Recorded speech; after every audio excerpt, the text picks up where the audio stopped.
May we know po yung status ng National Polytechnic University Bill. May mga reports po online na that the bill has already lapsed into law dahil hindi daw po napirmahan ng Pangulo. Can you confirm this po? Ang sinasabi pong bill ay na-veto ng Pangulo. Dahil nagkaroon po ng direktiba noon pa po ng 2016 na dapat magkaroon ng assessment.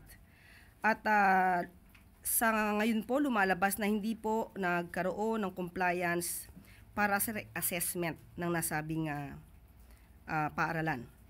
At mananatili naman po ang Pangulo at umaasa siya na ang PUP po ay magkakaroon din po ng national university status kapag ka po na-comply po nila lahat ang mga requirements.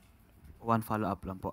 May information po ba kung ano yung mga particular na hindi na-meet ng PUP po para mag-grant sa kanila yung status? Sa ating nabigay ng mga impormasyon, hindi po dinetalye kung ano po ito, pero ito po ay naaayon din po sa pag-aaral at pag-reassess po sa mga nagawa po ng nasabing paaralan.